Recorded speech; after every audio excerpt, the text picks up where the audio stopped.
بسم اللہ الرحمن الرحیم۔ مالدار اور صاحب حیثیت مسلمانوں پر زکوٰۃ فرض ہے۔ جن چیزوں پر زکوٰۃ واجب ہوتی ہے ان میں سونا، چاندی، کھیتی، پھل، اموال تجارت اور جانور وغیرہ ہیں۔ استعمالی چیزوں مثلاً زمین، مکان اور گھریلو ساز و سامان وغیرہ پر زکوٰۃ نہیں ہے۔ عورتیں زیب و زینت کے لیے سونے چاندی کے جو زیورات بنوا لیتی ہیں ان پر زکوٰۃ فرض ہے یا نہیں، اس سلسلے میں علماء کا اختلاف ہے۔ یہ اختلاف صحابہ و تابعین کے زمانے میں بھی تھا۔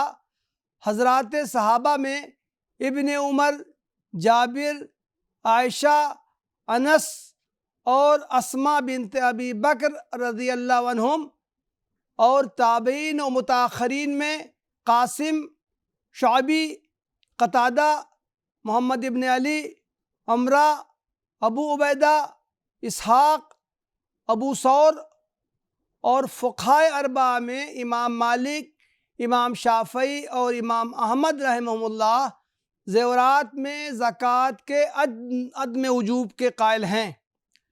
یہ حضرات آثار صحابہ سے استدلال کرتے ہیں۔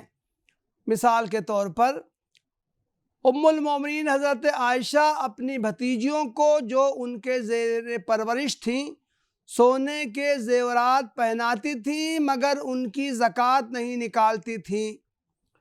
یہ روایت موطا امام مالک میں مذکور ہے۔ حضرت نافع بیان کرتے ہیں کہ حضرت عبداللہ ابن عمر رضی اللہ عنہ اپنی صاحبزادیوں اور لونڈیوں کو سونے کے زیورات پہناتے تھے مگر ان کی زکوٰۃ نہیں نکالتے تھے۔ یہ روایت بھی موطا امام مالک میں آئی ہے۔ اسی طرح حضرت اسماء بنت ابی بکر رضی اللہ عنہا کے بارے میں بھی مروی ہے کہ وہ اپنی لڑکیوں کو سونے کے زیورات پہناتی تھیں مگر ان کی زکوٰۃ نہیں نکالتی تھیں۔ یہ روایت بیہقی میں آئی ہے۔ بیہقی میں ایک دوسری روایت ہے کہ حضرت جابر رضی اللہ عنہ سے کسی نے پوچھا کیا زیورات میں زکوٰۃ ہے؟ انہوں نے جواب دیا نہیں۔ پوچھنے والے نے پھر دریافت کیا خواہ ان کی مالیت 1000 دینار کو پہنچ جائے؟ فرمایا خواہ اس سے زیادہ ہو جائے۔ لیکن صحابہ، تابعین اور فقہا کی دوسری جماعت زیورات میں زکوٰۃ کو واجب قرار دیتی ہے۔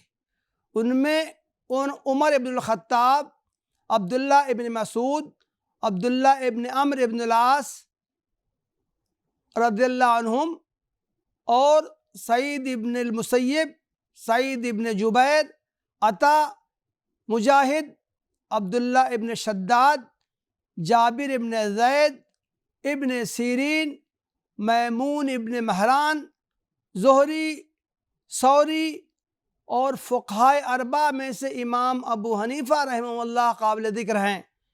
ان حضرات کا استدلال کچھ احادیث نبوی سے ہوتا ہے۔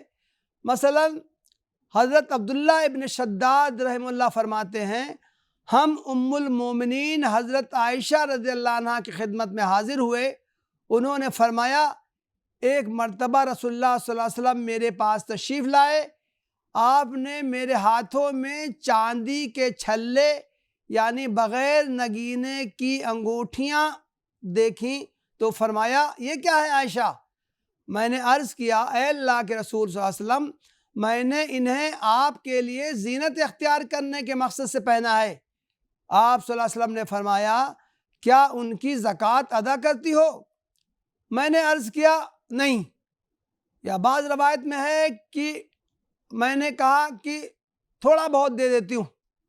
آپ صلی اللہ علیہ وسلم نے فرمایا جہنم کی آگ سے محفوظ رہنے کے لیے ان کی زکوٰۃ ادا کرنا ضروری ہے۔ یہ روایت سنن ابی داؤد میں آئی۔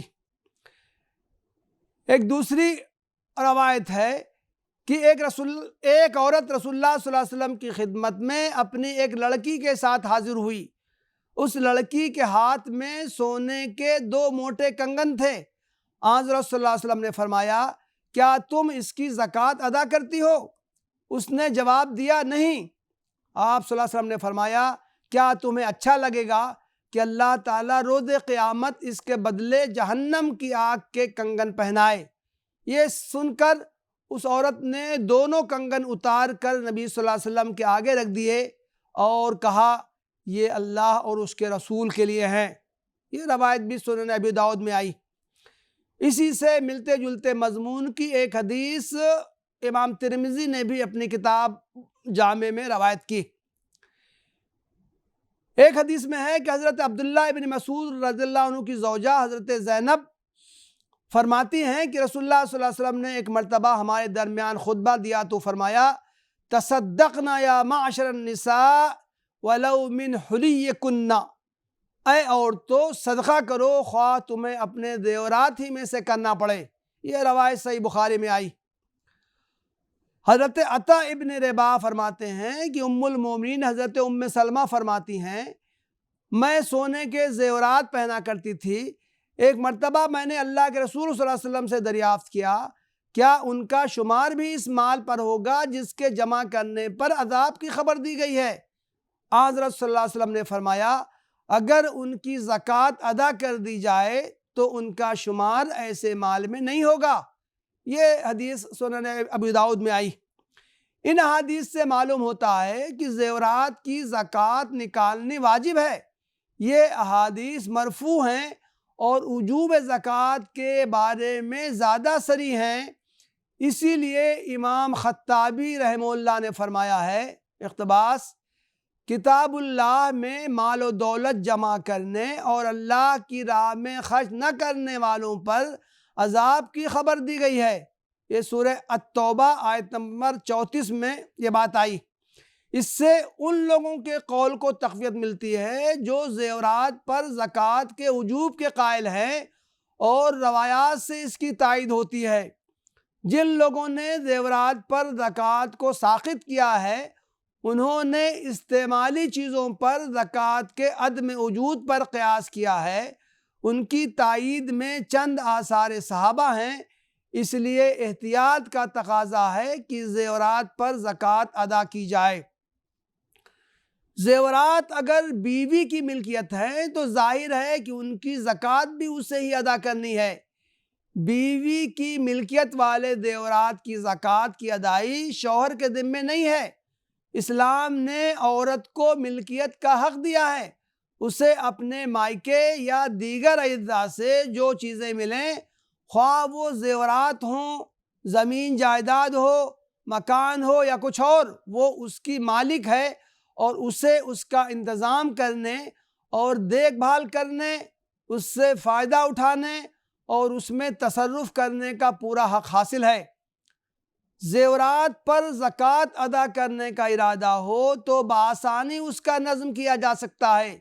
ظاہر ہے خواتین پورے سال تہی دست نہیں ہوتیں، انہیں نجی خرچ کے لیے اپنے شوہروں سے اور دیگر ذرائع سے کچھ نہ کچھ رقم ملتی رہتی ہے۔ وہ اس میں سے تھوڑا تھوڑا پس انداز کر کے اتنی رقم اکٹھا کر سکتی ہیں کہ اپنے زیورات کی زکوٰۃ ادا کر سکیں، لیکن اگر وہ مختلف ذرائع سے ملنے والی رقم کو بھی زیورات میں تبدیل کرتی رہیں گی تو ادائی زکوٰۃ کے لیے ان کے پاس کچھ نہ بچے گا اور زکوٰۃ نہ نکالنے پر احساس گناہ کے ساتھ زیورات زیب تن کرنا ان کا مقدر بنا رہے گا۔ وآخر دعوانا ان الحمدللہ رب العالمین۔